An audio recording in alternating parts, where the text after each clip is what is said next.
Warren Buffett, Jeff Bezos, Elon Musk. Or what if I told you that this list will also soon include Mr. Beast, PewDiePie, and Like Nastia? For context, Like Nastia is a 9-year-old YouTuber that has 107 million subscribers at age 9. And if she's able to leverage this, she will no doubt become a billionaire in her lifetime. Now, the important thing here is that when YouTube started, people were just happy creating content and uploading it up there. They just wanted to be able to post their videos and for free be able to share it with their friends and family. And soon, when some of these creators started getting more traction, companies started promoting their businesses on these creators' channels. And when that happened, YouTube became an actual job. But not only just a job, YouTube became the job. In fact, countless studies show that YouTube is the profession that 75% of all kids want to grow up to be. All these kids want to become YouTubers, and the mainstream media talks about this in a dismissive way. You can just sense them thinking all these kids need to get a real job. But here's the thing, it already is a real job. The only reason why it's really not looked at as a real job is because being an influencer is badly represented by people. The profession of an influencer is often seen as a talentless narcissist who films himself in social media and gets tons of money to promote ridiculous products. And hey, in some cases, I will admit, there might be a little bit of truth to that statement. Y'all saying I rent my cars? Hell no, I don't rent my cars. If I rent my cars, you think I'll be doing this? However, you could say the same about every other profession. Accountants suggesting illegal loopholes, truck drivers not talented at driving at all, servers being bad at serving, lawyers that don't really know the law, or real estate agents that really don't know anything about real estate or the market. But what makes an influencer different is that an influencer can mean many different things. And loads of influencers out there are incredibly talented, creative people, because the simplest definition of an influencer is a person that can influence potential buyers into buying a product. And influencers are not a new concept at all. We've always had celebrities. Shaq has been an influencer for who knows how long. And look, I'm not just saying this because I have pictures in my Instagram of me partying with influencers in Miami, but I'm saying this because it doesn't matter what you do, whether it's gaming, music, art, cooking, sewing, anything you do, there's an audience out there for you. And now you can exploit it and grow your business through it. But here's the thing, the old way of monetizing through social media, meaning advertising other businesses in your page for your fan base to buy those products, that will always be there. But what YouTube provides to you is much more than that. It's well known that the average millionaire has 6 streams of income on average. And just being on YouTube provides you 3 more streams of income. You have ad revenue, you have sponsorships, and you have merchandise. But now it gets even more interesting. YouTube or social media in general, it gives you leverage because now content creators are beginning to realize that if you create your own business and advertise that instead of other people's businesses, that's where the real money is at. As I've talked about in many videos on my channel before, having a business of your own can explode your income, and it's a great move to have. The most famous example of this is Mr. Beast. Mr. Beast launched a burger chain that currently has over 1,000 kitchens across multiple different countries. Yes, he could have done a partnership with McDonald's or Burger King, but instead he decided to start his own brand, and he keeps close to 100% of the profits and 100% of the equity that the company has. If you want another example, you got Emma Chamberlain and Graham Stephan. Both launched their own coffee brand, and at first glance, you might just say, oh, this is just an extension of merch that they're selling. But it is not, and I'll tell you why. The company has no attachments to the actual person, meaning that you can build the brand on its own as a standalone brand, and if they wanted to, they could sell it, and the business could keep on running without them. They're essentially just using their presence as a Kickstarter to be able to get the business up and running. And they didn't have to pay ridiculous amounts of money on marketing so that anybody could even hear about it. And to be honest, why should the audience care about anything else? They already trust the YouTuber, might as well just buy the brand the YouTuber has. So you can have an influx of customers already from day one.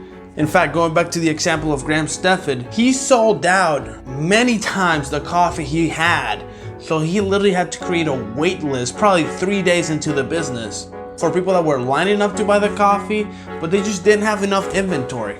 So if you're a YouTuber or influencer, here's how you do this yourself, and it's fairly simple. Hire a business manager like Mr. Beast did. He hired Reed Dusher, and they partnered with a company, Virtual Dining, who helped them set up and run Mr. Beast Burgers. So I'm not suggesting that the YouTuber has to figure everything out, but he can just partner with somebody that knows more than him and leverage the image of the YouTuber to sell their product successfully. For example, you could do cheap plugs of how to run the business behind the scenes and how things are going. And that's active content that goes to your channel, is generating ad revenue. If you sponsor the video, you're getting a sponsorship right there in there. People are gonna get to see your merch and probably gonna get a few sales. You're promoting the business itself, so you're gonna get sales on the business as well. And that right there is 4 income streams. And all it takes is just one little bit more push, whether it's investing in the stock market or anything else. At that point, you'll have your 6 streams of income. Let's just not stop it at that. See yourself as an entrepreneur when you go into YouTube, because once you see that, it opens up a world of possibilities. For example, let's say you create a product that costs you $5 to make and you sell it for $20. At the end of the day, you're gonna profit $15 per sale. If you have 1 million subscribers and you assume that only 2% of your subscribers are gonna buy the product, that essentially would make you $300,000 right there. And if it's a monthly membership, congratulations. You literally have a multi-million-dollar setup. And this can also work with smaller channels. And the same numbers could be true as well. The only difference is you have to increase your ticket price. As a real estate agent myself, I have my channel. And even if I have very few subscribers, say if I only have 1,000 subscribers and only 2% of those people come in and try to buy a house with me, the average home price in Tampa is $500,000. That's $24,000 that I would have never had. And it doesn't just have to be with your current following. You could invest some of those profits into new forms of marketing that are gonna generate new clients. And I am not saying that it's easy, because it's not gonna be easy at all. But what I am saying is that more money is gonna keep coming in for these creators to do joint ventures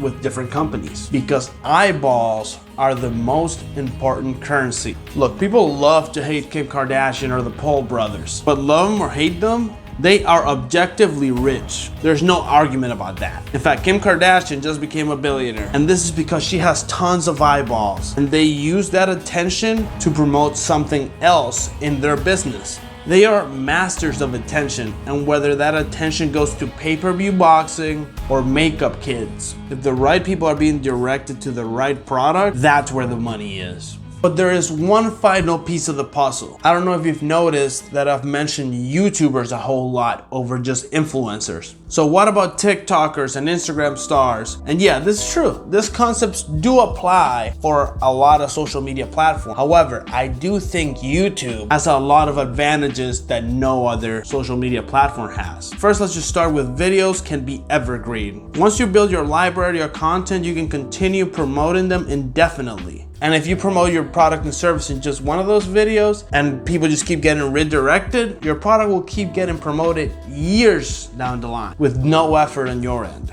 And this just doesn't happen in TikTok or Facebook or Snapchat or Instagram. Posts are normally pretty dead 48 hours after they were posted. On YouTube, also your audience feels more connected to you just because of the nature of the content. The content tends to be longer, therefore you have more time to establish trust. And on top of that, you can always redirect them to the description for any links to any products, and it's unlimited. You can do as many links as you want. So if you're an influencer in another platform, I recommend you bring them to YouTube, because the creator economy in YouTube is gonna be a fascinating place to be the next few years. And people are just finally starting to realize the potential, and this is just the beginning. But if you don't believe me, let me tell you that Mr. Beast is already a billionaire. The only reason why he's not considered a billionaire just yet is because common media refuses to value its channel for what's actually worth. Just watch this video of Think Media.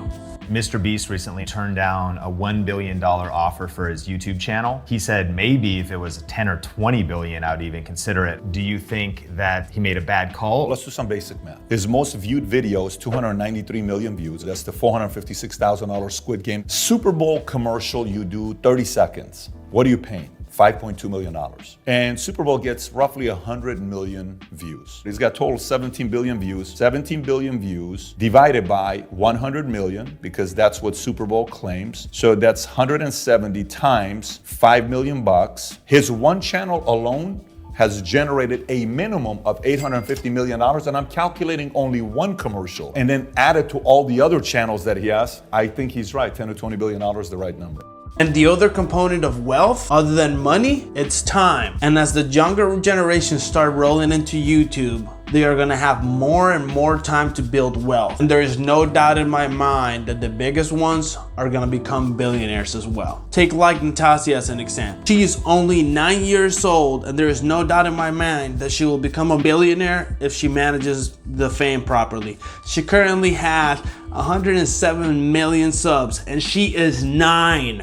She is the third biggest non-brand creator in YouTube. Given she's probably not the age where she can exploit this, and Russia probably isn't the best country for ad revenue, but if you leverage that many eyeballs at a young age, you will no doubt be a billionaire in your adult life. Someone that leveraged their career in the right way was Dwayne "The Rock" Johnson. So watch this video right here to see how he did it with $7. And if you're watching this at least 7 days in the future, watch this video right here to see how the Paul brothers achieved success by leveraging YouTube into hundreds of millions of dollars. And if you're watching this in the first 7 days, make sure to subscribe and ring the bell notification so you get notified when the video comes out in 7 days. I'll see you in the next video. See ya!